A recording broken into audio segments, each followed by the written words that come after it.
안녕하세요. 건강365 박민지입니다. 벌써 새학기가 시작하고도 한 달이 지났습니다. 겨울방학 내내 학원과 독서실을 오가며 열심히 공부하던 학생들이 이제는 다시 학교에서 공부에 열을 올리고 있는데요. 최근 조사 결과에 따르면 우리나라 청소년 중 상당수가 자세 이상을 겪고 있다고 합니다. 오늘 이 시간에는 자세 이상을 가져오는 척추측만증이란 어떤 질병인지, 그리고 바른 자세가 왜 중요한지 자세히 살펴보도록 하겠습니다. 도움 말씀 주시기 위해 광주 세우리병원 마취통증의학과 전문의 최서영 원장님 모셨습니다. 안녕하세요, 원장님. 안녕하세요. 요즘 초등학교 5, 6학년 어린이들 100명이 있으면 그중에 2~3명이 심하게 허리가 휘어 있는 것으로 나타났다고 들었어요. 이게 척추측만증 때문이라고 들었는데 이거 어떤 질환인가요? 정상인들은 정면에서 보면 허리가 반듯하겠죠. 근데 정면에서 봤을 때 C자형이나 S자형으로 옆으로 변형이 되어 있는 경우가 있습니다. 이런 경우 척추측만증이라고 하고요. 10도 이상 변형이 되었을 때 척추측만증으로 진단합니다. 일시적으로 단순히 좌우로만 휘어져 있을 때 기능성 측만증이라고 하고요. 척추체 마디마디가 변형이 되어서 3차원적인 변형을 가지고 있을 때는 구조성 측만증이라고 합니다. 척추만 휘어 있는 게 아니라 골반, 하지, 발, 그리고 상지, 얼굴까지도 뒤틀릴 수 있는 그러한 질환입니다. 저는 보통 일반 현대인들 중에서는 허리가 조금씩은 다 휘어 있는 걸로 알고 있었거든요. 그러면 정상적인 허리 모양은 어떻게 생겼나요? 네, 아까 말씀드렸다시피 정면에서 보았을 때는 반듯해야 하고요. 옆에서 보면 목뼈, 등뼈, 허리뼈, 골반이 부드러운 S자 모양으로 부드러운 곡선을 이루고 있어야지 정상 척추입니다. 병원을 찾는 척추측만증 환자 중에서 절반 가까이가 청소년이라고 들었거든요. 그만큼 최근에 소아청소년 척추측만증 환자가 굉장히 많이 늘었다고 들었는데 과거에는 그렇게 많지 않았나요? 최근에 고대병원에서 연구한 자료에 의하면 최근 10년 사이에 5배 정도 청소년 측만증이 증가했다고 합니다. 특히 여자아이들의 경우에 9%가 넘는 아이들이 10도가 넘는 측만증으로 치료를 받아야 되는 그러한 결과를 보여주고 있습니다. 그 여자아이들이 남자아이들보다 좀 많다고 들었는데 실제로도 그런가요? 네, 조사 결과에서도 볼 수 있듯이 남자아이들이 4% 정도라면은 여자아이들은 9% 이상을 보이고 있습니다. 자녀들이 허리 삐딱하게 앉아있으면 허리 쫙 펴라고 등 짝딱 때리시잖아요. 그런 잘못된 자세가 척추측만증을 유발한다. 그렇게들 많이 알고 계시는데 정말 자세 때문에 그렇게 되는 건가요? 아까도 말씀드렸다시피 아이들이 한쪽 팔을 올리고 책상에 올리고 자꾸 그렇게 앉아있거나 아니면 다리를 꼬는 자세를 계속하고 있달지, 또 핸드폰 들여다본달지, 컴퓨터 모니터를 앞쪽으로 턱을 이렇게 빼고 응시하거나 할 때 이런 자세를 오래 취하게 되면은 일시적으로 허리가 틀어질 수 있습니다. 이런 경우는 기능성 측만증이라고 하고요. 이런 자세 말고도 다리 길이에 차이가 있거나 골반이 또 틀어져 있거나 또 허리 디스크가 있어서 허리가 아프면 이렇게 일시적으로 허리가 휘어질 수 있는데요. 예, 그 자세 이상도 측만증을 유발할 수 있다고 볼 수 있겠습니다. 그러면 척추에 뒤틀린 변형이 있는 척추측만증은 어떤 원인으로 생기나요? 척추에 이제 뒤틀린 변형까지 있는 측만증을 구조가 변형이 되어 있으니까 구조성 측만증이라고 하거든요. 이것이 의학적으로는 정말 측만증이라고 볼 수 있겠습니다. 근데 어떤 원인이냐고 물으셨는데 불행하게도 80 내지 90%는 원인을 알 수가 없는 특발성 측만증이라고 합니다. 예, 이제 특발성 이외에도 선천성이나 또 신경 근육성 원인에 의해서, 그리고 외상이나 종양에 의해서도 이렇게 뒤틀린 변형이 있는 구조성 측만증이 생길 수 있습니다. 척추측만증의 증상을 알아야 조기에 진단하고 치료도 빨리 할 수 있을 것 같은데요. 척추측만증이 걸리면 어떤 증상들이 나타나나요? 네, 말씀하신 것처럼 측만증은 조기 발견, 조기 치료가 가장 좋은 예방법, 치료법이 되겠습니다. 우선 거울을 보았을 때 양쪽 어깨가 높이가 차이가 난달지, 또 양쪽 가슴의 크기가 다르달지, 또 골반이나 엉덩이가 평행하지 않고 좌우가 한쪽으로 기울어져 있달지, 그리고 등을 보았을 때 견갑골 한쪽이 튀어나와 있달지, 또 검사하는 방법으로는 90도 앞으로 숙이게 했을 때 한쪽 등이 올라와 있는 경우가 있습니다. 이런 소견이 보이면은 병원을 방문하셔서 진찰 및 검사를 받아보시는 것이 좋겠습니다. 그런 방법들을 통해서 자가 진단을 할 수 있을 것 같은데 이상이 나타나서 병원에 가면 어떤 검사들을 진행하나요? 측만증의 진단과 치료에 있어서 가장 중요한 검사는 전척추 엑스레이 검사입니다. 척추를 모두 다 보여주는 엑스레이 검사가 가장 중요한 검사가 되겠고요. 그 다음에 몸이 반듯한지 체형을 평가하게 됩니다. 그리고 또 치료의 가장 또 중요한 부분이 이 아이가 더 성장할 가능성이 있는지가 중요하거든요. 그래서 골 연령 같은 것을 측정해가지고 성장 상태가 지금 어떠한지를 측정하게 됩니다. 그리고 근력과 감각, 그리고 반사에 이상이 없는지 신경학적 검사도 하게 되고요. 여기에서 이상 소견이 있으면 MRI나 CT 검사도 하게 됩니다. 허리가 휜 정도가 10도 이상인 경우에 측만증으로 진단한다고 하셨잖아요. 그러면 그 각도는 어떻게 되는 거예요? 네, 측만증의 각도를 측정하는 방법은 콥 방법을 쓰고 있습니다. 우선 환자가 정면 사진을, 전척추 사진을 찍게 되겠죠? 찍은 다음에 우리가 그 측만증의 휘어진 부분을 만곡이라고 하거든요. 가장 많이 휘어진 만곡의 제일 윗부분과 아래쪽 척추에서 평행선을 그어서요. 그 각을 재야 되는데 이 각이 재기가 용이하지 않은 때가 있습니다. 그래서 이 선에서 직각을 그어서 그 직각이 이루는 각을 재게 됩니다.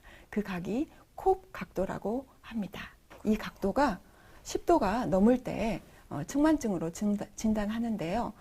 재는 사람에 따라서 또 재는 방법에 따라서 10도 정도는 오차가 난다고 합니다. 그래서 10도 이상일 때 측만증으로 진단하고 있습니다. 측정하는 사람에 따라서 그리고 방법에 따라서 각도가 조금씩 바뀌면 주기적으로 측정을 해야 될 것 같은데 그 콥 각도를 재는 엑스레이 검사는 얼마나 자주 하나요?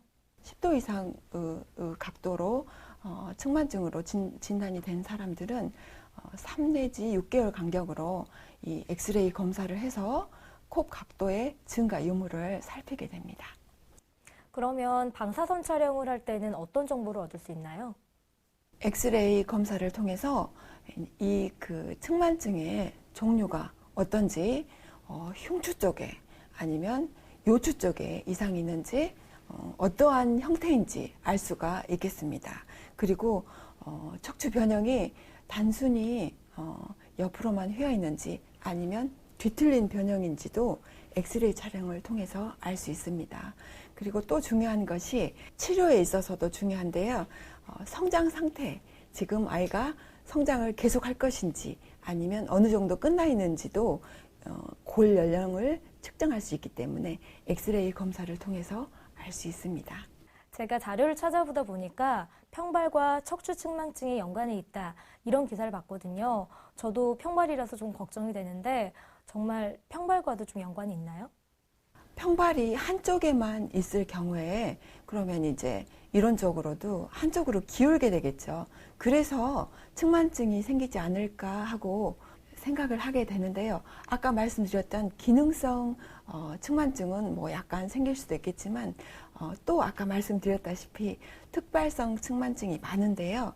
이게 원인을 잘 알 수 없는 경우가 대부분입니다. 그래서 사실은 평발과의 관계도 정확하지 않다고 보는 것이 맞습니다. 보통 영상검사다 하면 MRI 생각하시잖아요. 제 생각에도 보통 엑스레이보다는 MRI가 더 정확하다 그런 생각이 드는데 실제로도 그런가요? 다른 경우에 어떤 경우에는 MRI 검사가 꼭 필요한 경우가 있는데요. 근데 이 척추 측만증에서는 전 척추 엑스레이 검사가 척추의 전체적인 모양과 변형을 잘 알려주기 때문에 이것이 더 좋은 검사 방법입니다. MRI는 단면 모양을, 단면 영상을 잘 보여주는 그런 특성을 가지고 있습니다.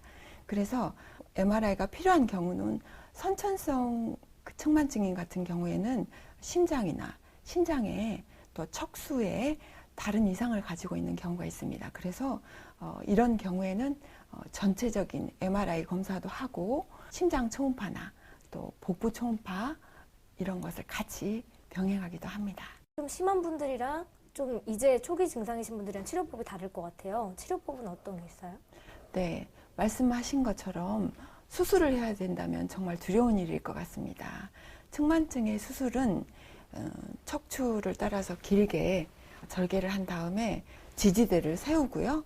휘어진 척추를 바로 잡아서 나사로 고정하는 방법입니다. 수술 시간도 길고 또 재활 기간도 아주 긴 어려운 과정이 되겠습니다. 측만증으로 진단이 되었다고 해서 모든 분들이 다 수술을 해야 된다면 되게 정말 어려운 일이 되겠죠. 우선 측만증은 각도에 따라서 20도나 25도 미만의 측만증인 경우에는 관찰을 하게 됩니다. 무조건 계속 관찰을 하는 것은 아니고요. 3 내지 6개월 간격으로 아까 말씀드렸던 전척추 엑스레이 검사와 또 선생님들의 진찰을 하면서 관찰을 하게 됩니다. 그냥 보기만 하는 것은 아니고요. 이 아이의 성장 상태랄지 또 얼마나 더 휘게 되는지 이런 성향을 잘 관찰을 하게 됩니다. 그리고 이동안 또 운동 치료도 할 수 있겠습니다. 전문적인 치료사와 함께 운동 치료를 하는 것이 도움이 되겠습니다. 그리고 20 내지 40도 정도 만곡이 너무 크지 않은 환자들의 경우에는 보조기를 착용할 수 있는데요. 특히 성장기에 있는 아이들은 아까 말씀드렸다시피 급속하게 이 만곡이 진행할 수 있기 때문에 보조기를 착용하는 방법을 쓰게 됩니다. 이렇게 보조기를 사용하게 되면 만곡이 커지는 것을 더 예방하고 또 아이들도 치료를 받고 있기 때문에 자세나 운동에 더 집중할 수 있게 됩니다. 그리고 이제 45도나 50도 이상이 되는 만곡이 크신 분들은 수술도 고려하게 되는데요. 수술 과정이 어렵고 또 재활도 어려운 과정이다 보니까 45도나 50도 이상이라고 해서 모든 분들이 또 다 수술을 받는 경우는 받게 되지는 않습니다. 부득이하게 심폐기능에 장애가 있달지 통증이 너무 심하달지 그런 경우에만 수술적인 방법을 고려하게 됩니다. 재활 운동도 좀 심한 분들이랑 초기인 분들이랑 여러 가지 종류로 들어가나요? 흉추가 굽은 분들도 있고 변형이 된 분들도 있고 요추가 변형이 된 분들도 있고 다 다르거든요. 그거에 따라서 이 운동 치료와 또 체조 재활 치료가 달라지게 됩니다. 이렇게 전문적으로 나눠서 치료를 하게 됩니다. 그런데 학생 때는 한참 공부할 시기잖아요. 그럴 때 수술을 한다거나 자주 병원을 다니는 게 쉽지 않을 것 같은데 그래서 제때 치료하지 않고 시기를 늦춰진다면 어떤 문제가 생길 수 있을까요? 10대 여학생들이 많기 때문에 자기 허리가 이렇게 굽어 있다는 사실만으로도 이제 스트레스가 됩니다. 예뻐 보이고 싶은데 스트레스가 되고 이런 아이들을 가진 부모님들에게도 또 스트레스가 되겠죠. 근데 치료가 필요한 만큼 각도가 만곡이 심한데도 치료를 하지 않고 두었을 때는 더 진행할 수가 있는 게 가장 큰 문제가 됩니다. 그리고 드물지만 흉곽 사이즈가 달라져서 심장과 폐에 또 장애를 입을 수도 있습니다. 그리고 치료하지 않고 이렇게 두게 되면은 나중에 만성 요통이 생길 확률이 가능성이 2배 정도 증가한다고 합니다. 특별히 성장기 청소년 시기에 척추 측만증이 악화되는 이유가 있을까요? 성장기에는 키가 자라면서 이렇게 옆으로 휘는 각도가 훨씬 더 심하게 휠 수가 있습니다. 실제로 성장이 가장 빠른 시기에 진행할 확률도 훨씬 높다고 합니다. 이 처음 발견이 되었을 때 각도가 큰 망곡이거나 2차 성징이 늦달지 또 나이가 어린 경우 성장할 기간이 많이 남아있는 아이들이 진행할 가능성이 더 높다고 하겠습니다. 어른이 돼서 발견되는 사례도 있나요? 네, 이제 아까 말씀드렸던 기능성 측만증 외에 정말 치료가 필요한 구조성 측만증, 이것의 원인 대부분 밝혀져 있지 않다고 말씀드렸는데요. 통증이 없이 형태만 뒤틀리게 되기 때문에 헐렁한 옷을 입고 자세히 보지 않으면 발견하기가 정말 어렵습니다. 학생일 때 조금 더 빨리 그 치료를 받았다면 조금 더 빨리 나을 수 있었을까요? 성장기 때 가장 많은 변형이 생긴다고 아까도 말씀드렸잖아요. 그래서 성장기가 대부분 10대 초반, 초중반이니까 우리 아이들로 보면 초등학교 고학년, 중학교 학생들을 유심히 살펴봐야 될 것 같습니다. 콥스 방법을 해서 10도 안쪽으로 들어오면은 이제 완치가 된 건가요? 근데 이제 대부분의 기능성 측만증은 10도 안쪽으로 들어올 수도 있죠. 근데 구조성 측만증은 참 각도가 호전되는 것이 좀 힘든 걸로 되어 있습니다. 선천적으로 그 척추 측만증의 경우도 있다고 들었어요. 네. 그거는 왜 그런 건가요? 네, 척추뼈의 형성이 이제 잘못된 경우죠. 그 척추뼈 모양이 이상이 있어서 이제 제대로 반듯한 허리를 갖지 못하고 한쪽으로 이렇게 휘게 되는 그러한 아이들이 태어나는 경우가 선천성입니다. 척추 측만증이 있을 때 척추 운동을 통해서 허리 근육을 강화해야 된다고 들었거든요. 정말로 운동을 통해서 치료가 가능한가요?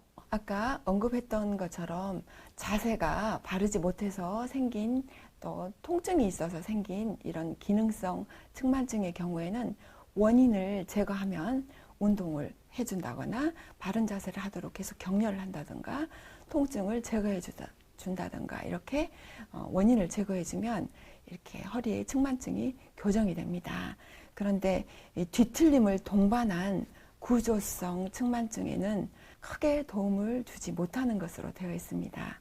하지만 만성 통증을 예방할 수 있기 때문에 운동을 지속적으로 하면요 예방할 수 있기 때문에 평소에 수영이나 등산, 빠르게 걷기, 척추 체조 등을 통해서 척추 유연성을 길러주는 것이 중요하다고 하겠습니다.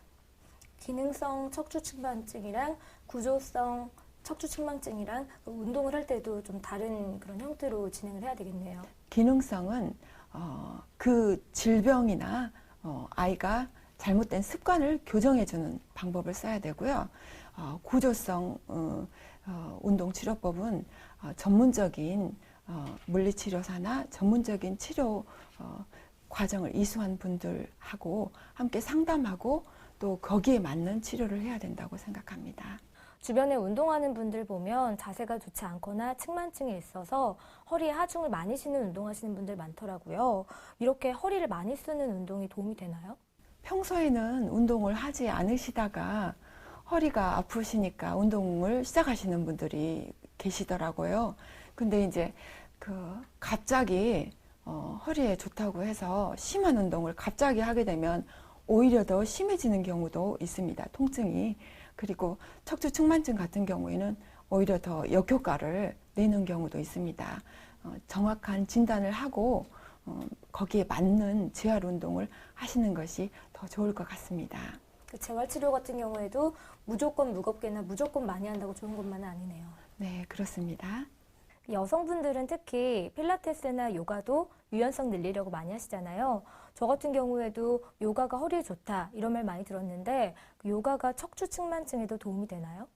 네, 저희 환자분들 중에서 이제 요가를 평소에 하시는 분들도 계시고 또 하지 않으시다가 허리를 위해서 하시는 분들도 계신데요. 갑자기 많이 하시는 경우에는 조금 무리가 되는 것 같습니다. 그리고 통증이 지금 있는 상태랄지 특발성, 아까 말씀드린 구조성 측만증 같은 경우에는 특히 주의를 하셔야 될 것 같습니다. 통증이 심할 정도로 자기가 무리가 될 정도로 심하게 하시는 것보다는 몸을 풀어주신다는 의미로 가볍게 하시는 것이 더 좋을 것 같습니다. 측만증 교정치료 중에서 슈로스 운동이라는 것도 있다고 들었어요. 저도 처음 들어서 찾아봤는데 굉장히 독특하더라고요. 이건 어떤 운동인가요?